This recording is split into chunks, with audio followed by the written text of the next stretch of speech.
pretty much 99% of humans would do anything to not spend money on the most meaningful areas of their life to solve their problems. Part of that is because of low standards. Part of that is because of lack of vision and just not having a big enough dream.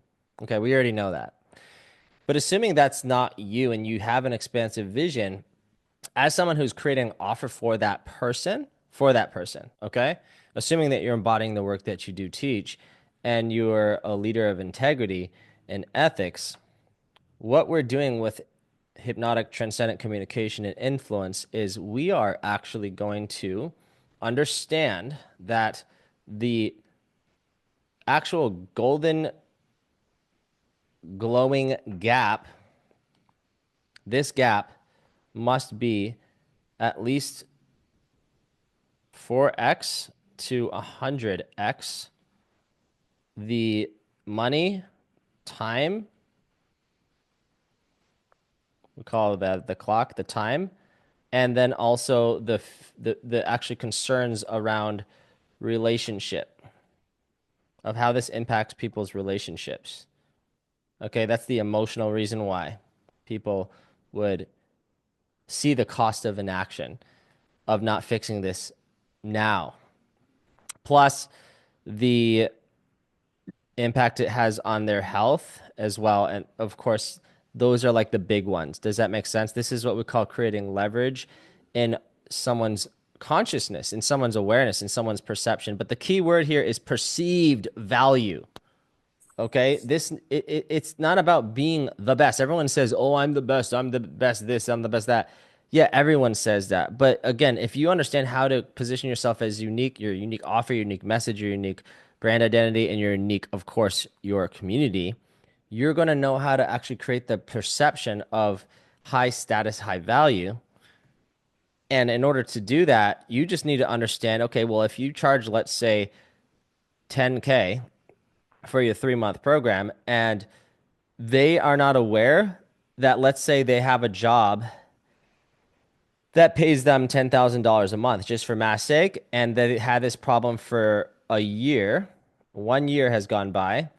That's $100,000 right there because let's say that it doesn't matter what niche, it could be business, it could be relationship. If they're lonely and numbing themselves with addictions to cope with the pain of being lonely and unable to find a quality partner, right?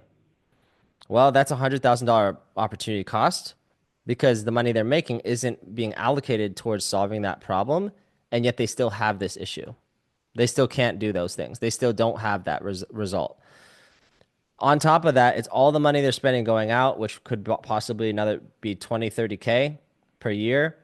So that's already a $120,000 problem. How does this impact their health if they don't sleep well at night because of insomnia, of anxiety?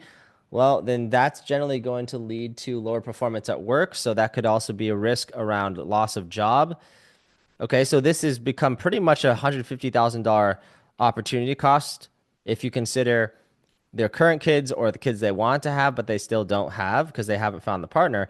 And let's say you were to take the wedding photos from them, that unforgettable memory, and that was meaningful to them. That was high priority of capturing that experience, that unforgettable, epic memory.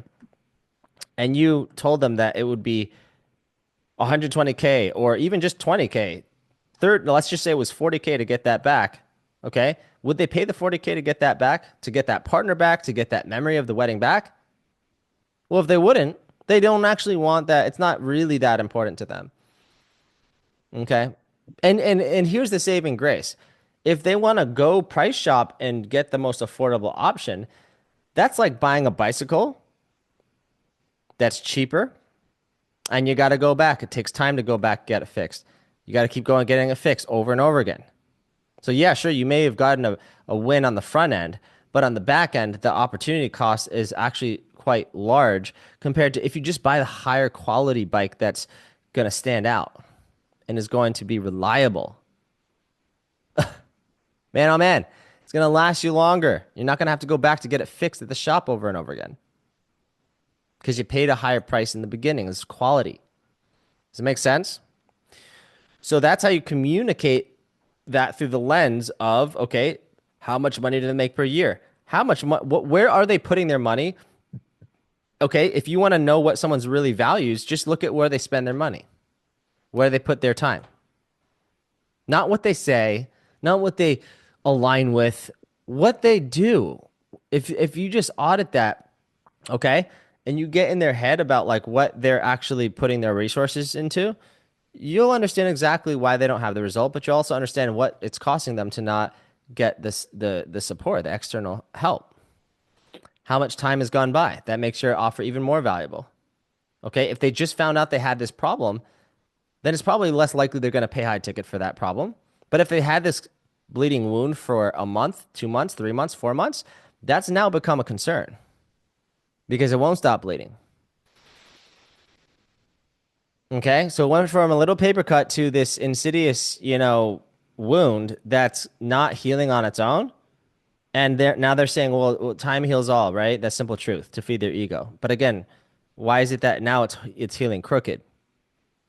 So now they're forced to go back because they want a straight leg. But before they can actually fix the wound, they've got to kind of go back and break the wound again and then fix the wound. So now you got to go break your leg again, right? So that's what we call unfucking yourself. And then you got to fix the thing.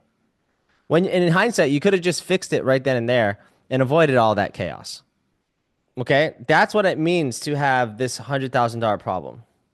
Because if that 10K becomes a system and a roadmap to get them to where they want to go, and that compounds month after month, all the possibilities that unfold from having that result, even if you're in the health niche, the relationship niche, and the business niche, it don't matter.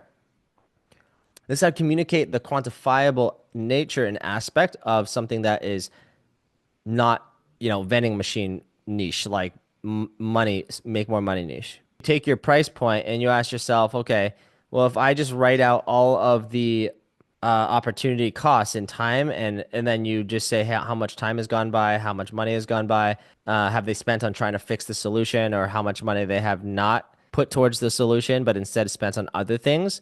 Once you write that out, you'll start to realize how valuable your services really are because now you're creating the perception of value. Plus, you add on top of that the emotional reasons why. How does this impact the kids? What are they teaching their kids from not living by example? Because kids don't listen necessarily hear what you tell them. They watch how you behave and how you feel about your reality. And so if you are not feeling great about life, they can begin to kind of subconsciously pick up on that consciousness. They might start to entrain to that self-esteem or lack thereof or holes in the self-esteem. But so in other words, when you serve people in this way, and like you guys know, like we get you to the point where you don't even have to sell on a call or a live launch. You could just sell it right through the DMs. But that doesn't mean I'm not going to train you on how to make sure that you ask these people these questions of like, what do you do for a living? How much? Oh, you must make this much money. Okay, cool. Use the power of suggestion. How much time have you, like, how long have you, when did you first come up with this idea that you wanted this result for? Okay, well, now that they told you, oh, it was 2 years ago. Oh, so you're telling me that if we had met a year ago, you would have already been experiencing that? Oh my God. Right? Right? You see that? How I'm like backwards pacing them. I'm forwards pacing them. I'm backwards pacing them. I'm forwards pacing them. Now I'm pacing them into their relationships. I'm pacing them into their health. How's it impacting them their energy levels, their peace of mind levels, their levels of joy? When was the last time you just laughed so hard with your loved ones that your tummy started to hurt, your stomach started to hurt? Like, when was the last time that happened?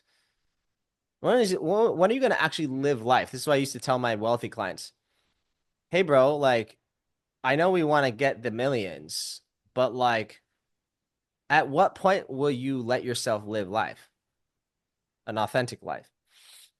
Is it the next mill? Okay.